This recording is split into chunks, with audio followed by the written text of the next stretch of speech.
Hi friend. யாருமே இந்த உலகத்துல என்னை கவனிப்பார் இல்லை, என்னை புரிந்து கொள்வார் இல்லை, என் இருதயத்தின் ஏக்கத்தை அறிபவர் யாரும் இல்லை என்று சொல்லி கலங்கி போயிருக்கீங்களா? இந்த செய்தி உங்களுக்காக தான். நம்முடைய வாழ்க்கையில ஒரு காலத்தில் நம்மை நேசித்தவர்கள் இப்பொழுது நம்மை வெறுக்கலாம்.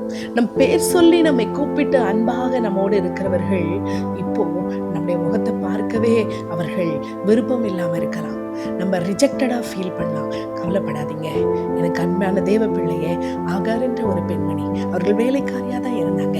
ஆனா சில சூழ்நிலைகளினால அவர்கள் தன்னுடைய எஜமானியால வெறுக்கப்பட்டாங்க, சொந்த கணவனால துரத்தி விடப்பட்டாங்க.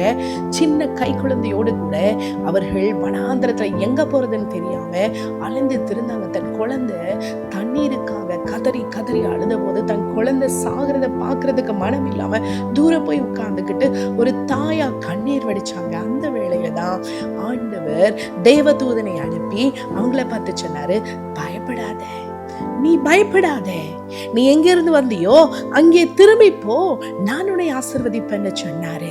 இந்த ஆகார் ஆண்டவரை பார்த்து நீர் என்னை காண்கின்ற தேவன் என்று சொல்லி அவரை துதித்ததோடு மாத்திரமல்ல, அவர்கிட்ட கேள்வி கேட்கல. ஏன் ஆண்டவரை திருப்பி என்ன அங்கேயே போக சொல்றீங்க? அங்க இருக்க முடியலன்னு தானே நான் வந்தேன், என்னால் அங்க இருக்க முடியல, நீங்க என்ன புரிஞ்சுக்கோங்கன்னு கேள்வி கேட்கல. அவங்க திரும்பவுமாய் ஆண்டவருடைய சத்தத்துக்கு கீழ்ப்படிந்து திரும்பவுமாய் அவங்க தன் இருந்த இடத்துக்கே திரும்பி போறாங்க. உண்மையா இருந்தாங்க.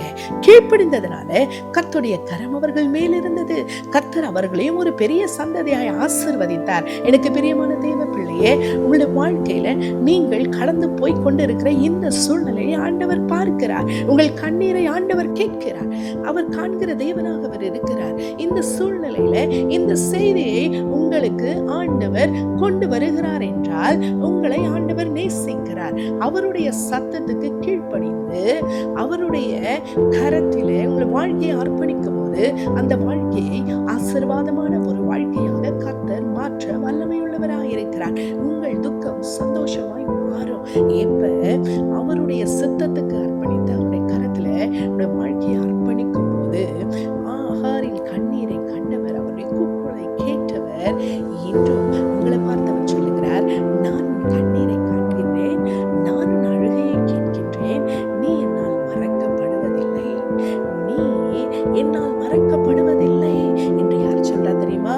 நம்மை காண்கின்ற தேவன். ஆதியாகமம் 16ஆம் அதிகாரம் 13ஆம் வசனத்திலே அவர் நம் கண்ணீரையும் நம்முடைய அழுகையும் கேட்கிறது மாத்திரமல்ல, நம்முடைய இருதயத்தின் வலியை மாற்றி நம்மை அவர் அவருடைய சுத்தப்படி எடுத்து ஆசீர்வாதமாக அநேகருக்கு பிரயோஜனமான ஒரு பாத்திரமாக உயர்த்த அவர் சுத்தம் உள்ளவராயிருக்கிறார். இந்த வனாந்திரத்தின் பாதையிலிருந்து அவர் மாற்றி ஒரு செழிப்பான ஒரு ஆசீர்வாதமான வாழ்க்கைக்கு மாற்றி செல்ல வேண்டும் என்றால் இந்த ஆகரை போல கீழ்ப்படிந்து அவருடைய கரத்திலே நாம் அர்ப்பணிக்கும் போது நம்முடைய வாழ்க்கையை அவர் அற்புதமாக அவர் வழிநடத்துகிற தெய்வமாய் அவர் இருக்கிறார். எரிந்த நாணலை புரியாமலும் மங்கேறிய திரியை அணைக்காமலும் இருக்கிற தேவன்